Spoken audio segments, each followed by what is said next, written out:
This is Elliott Serrano and Jose Melendez coming to you from Dreamland Comics in Schaumburg, Illinois. Thank you, folks, for being with us here on the Comic Culture Warrior YouTube channel. We've had a full number of, nice number of reviews and discussions about different books that have been out last week. And what's big coming up this week? This week, Invincible. Invincible comes out this week.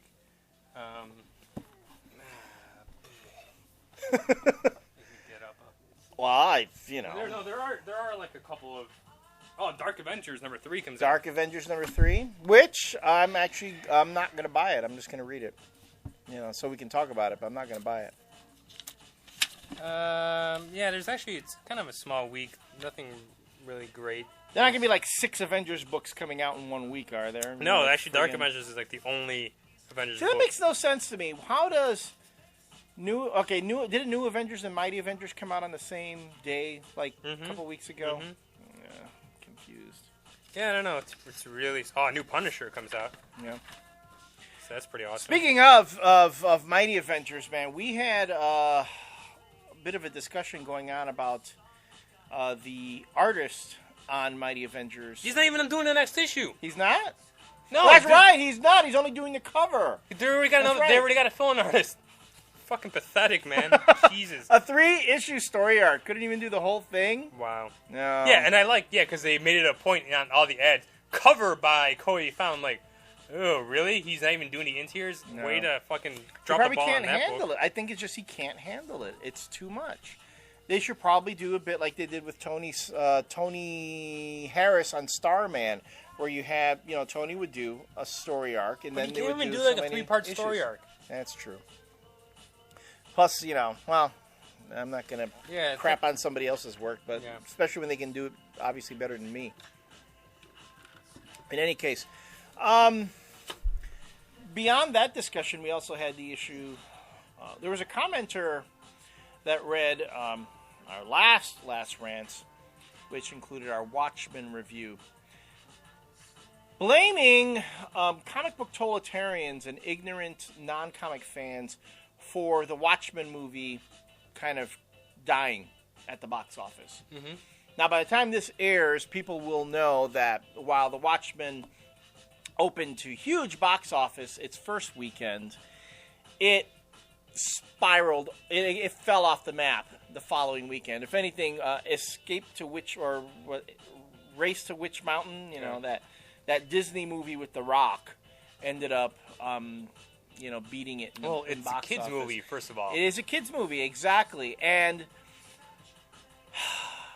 the commenter said that because we killed the Watchmen movie, studios will no longer wish to produce intelligent comic book movies. Yeah, that's kind of bullshit. And you know what? I'm gonna have to say I have to Who say killed it? No one killed it. We liked the movie. We told everybody that we liked the movie. We weren't shitting on the movie at all. No, and all the geeks and fans went out and saw it the opening weekend. But you know what it is? But you know what? It's not. One of the reasons I think it dropped down is because, first of all, it's a rated R movie. Right. So right there, you're cutting out all the kids. And Dark Knight was PG-13. Iron Man was PG-13. Spider-Man PG-13. This is an R-rated comic book movie. Right. Okay. So you're right there. You're already kind of cutting your audience in half, if not more. Right. So the people who liked Watchmen enough are going to go see it again, who are old enough to go see it. But you're not going to have kids wanting to go repeat viewings. So they're not going to be able to see the movie. Right. And if anything, I think what Watchmen's going to do is it'll probably do fairly well on DVD. I think it'll do very well on DVD. Yeah. And when it gets out on DVD, it'll make back a lot of the money. But is it going to make near the box office that even Iron Man made? No. Well, again, because you have a limited audience if it's a rated R movie, everyone's not going to be able to see it. Right. And as well as kids shouldn't go see that movie. No, I would not take like my kids to see this movie. So you can't compare. It's like comparing apples and oranges. You just can't do it. If it was PG-13, then we could talk about it, and you might have a conversation going. You might have a good point, but I don't think you can do that. Mm-hmm. So to say that we only want dumb comic book movies and that Watchmen is the only intelligent comic book movie that's come out is kind of an insult to us. who've I thought been Iron reading Man the was a books. very intelligent movie. Yeah, and Dark Knight, although Dark Knight, I don't think really was a superhero movie. No, It was a crime movie. It was a crime movie, which with a couple of the characters in costume, but they didn't really make them superheroes or even comic book characters. So, Yeah, so, all your hoity-toity comic book fans out there who read the Comics Journal, who just, think that it's comic fans' faults and blah, blah, blah, go fuck yourselves because it's not it at all. It's not. And I got to say this, too. I mean, with all due respect, does anyone read the Comics Journal? Gary Groth does. He loves it. They say print is dying, so I don't know. In either case, the Watchmen movie, I think, accomplished what it set out to do. Its fans went out and saw it in droves. Its fans will see it again on home video. This is a reality. Just comic book fans cannot carry a comic book film. You need a general audience. A top-selling comic book, okay, the top-selling books in comics now sell, 100,000 copies? Maybe 150,000? Okay, so you're talking about 150,000 people in general. Let's say that each of those comics represents one person. If only 150,000 people went out to see a movie, it's not going to do bupkis. No. So, this whole thing where, we're saying that comic book fans, aren't supporting it, that's not true. Comic book fans are supporting it. Comic book fans love that comic book. You need the non-fans. You need those people who didn't read The Watchmen to enjoy it.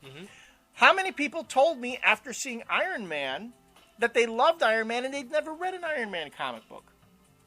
How many people said they loved The Dark Knight and you were even able to take your kids to see it, and all they knew was generally about the Batman character? That's all you need to know. You have to make these films accessible to everyone, and that's where I think the Watchmen movie failed. I mean, Zack Snyder himself said it. It was a movie being made for the comic fans. He accomplished that brilliantly, and as a comic book fan, I appreciate that, and I went to go see the movie. Was I wowed by it? No, but I went, you know what? I gave it my money. And I sure as hell didn't tell people not to go see it.